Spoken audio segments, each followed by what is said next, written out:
যখন সে গৃহকর্ত্রী সে তার এই চুরির ঘটনাটি তাকে পুলিশে দেওয়ার জন্য সেই গৃহকর্তা তখন স্কুলে ছিলেন, তাকে জানানোর জন্য যখন ফোন করতে উদ্যত হচ্ছিলেন, ঠিক সেই মুহূর্তে সে এসে অ্যাটাকটা করে।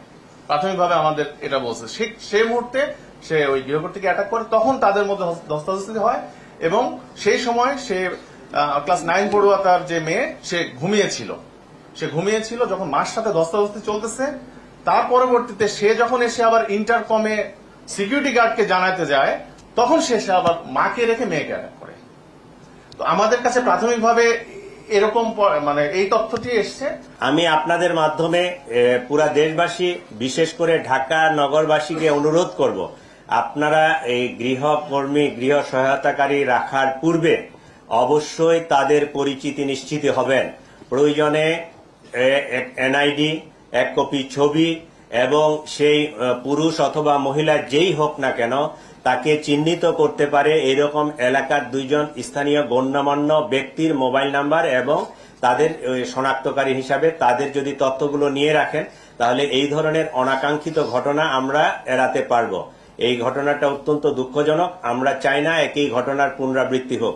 আপনারা সকলেই সচেতন হন এবং আপনি গৃহকর্মী রাখার ক্ষেত্রে আপনারা অবশ্যই তার পরিচিতি নিশ্চিত না হয়ে কখনোই আপনার যে গৃহকর্মী সে আপনার বাসার বেডরুমে যায়, আপনি তার বানানো খাবার খান এবং তার সাথে আপনার নিরাপত্তার প্রশ্নটি জড়িত, আপনি পরিচিতি নিশ্চিত না হয়ে কখনোই কোনো গৃহকর্মীকে বাসায় এলাও করবেন না। এটা আমাদের ডিএমপি কমিশনারের পক্ষ থেকে ঢাকাবাসীর জন্য বিশেষ অনুরোধ।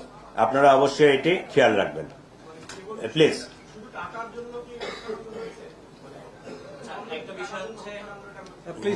প্রশ্ন একজন করে করেন, রিলেটেড প্রশ্ন হলে আমি অবশ্যই উত্তর দেব। Thank you. একজন হাত তুলেন, প্রশ্নটা ক্লিয়ার করে বলেন কি বলতে চাচ্ছেন।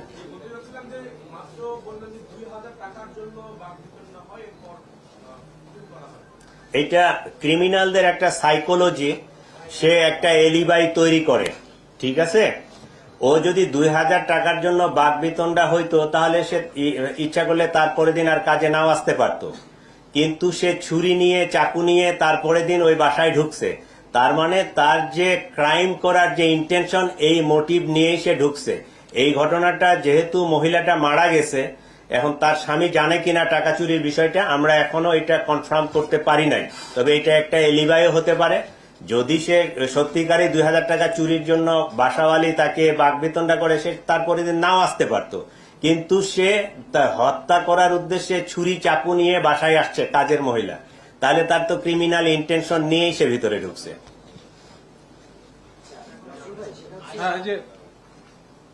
বলেন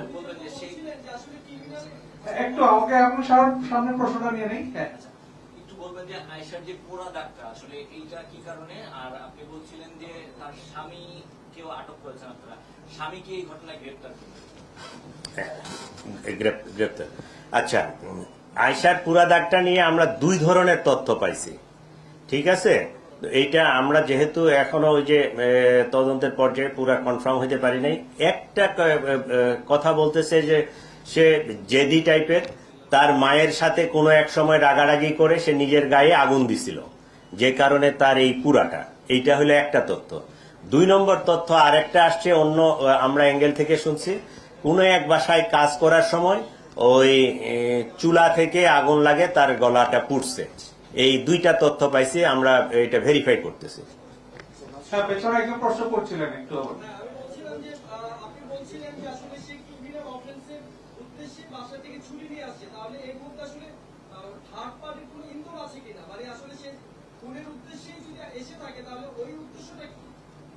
এইখানে থার্ড পার্টির ইন্ধন এইরকম আমরা কিছু পাইনি। সে হ্যাবিচুয়ালি এই কাজেই করে। এর আগেও সে, আমি যেটা বক্তব্যে বলছি যে জুলাই 25-এ আরেক বাসা থেকে 8000 টাকা চুরি করছিল, ওইটা নিয়েও সে এর আগে ধরা পড়ছে, তারপর জিডি হয়েছে। ওইটাই কিন্তু এই মামলাটা ডিটেক্ট করার জন্য আমাদের ক্লু হিসাবে কাজ করছে। এবং সে তার বোনের বাসাও, নিজের বোনের বাসাও চুরি করছে এর আগে। সে হ্যাবিচুয়ালি এই চুরি করে অভ্যস্ত।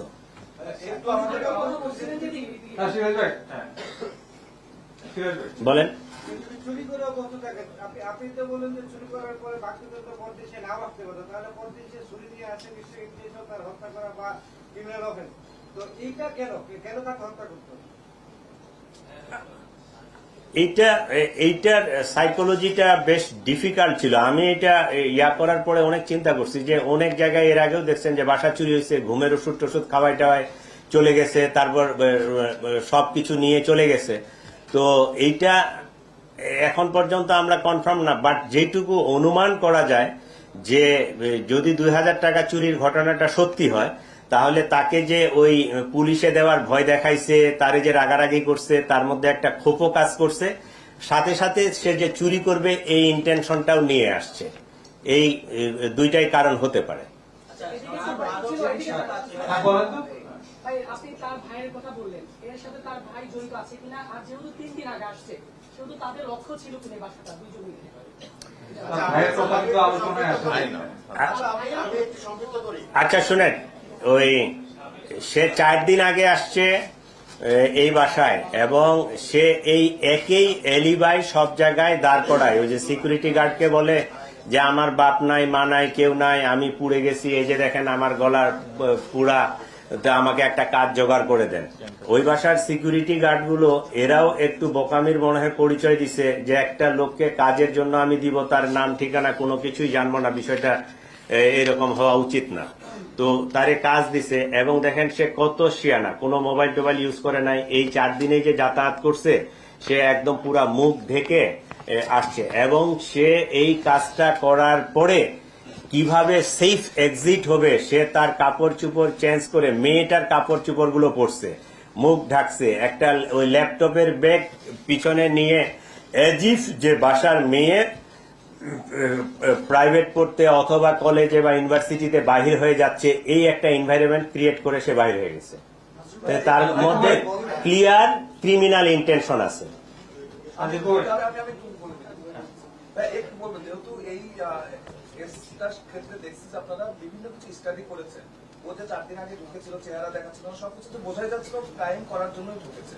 আবার একটু জানার জায়গাটা যে এইরকম গৃহকর্মী দিয়ে ডাকাতি কিংবা কোনো বাসায় গিয়ে এ ধরনের অপকর্ম করার জন্য কোনো সিন্ডিকেট আমাদের রাজনীতিতে অ্যাক্টিভ আছে কিনা, যেহেতু আপনারা একটা প্রাইমারি স্টাডি করেছেন এসব নিয়ে।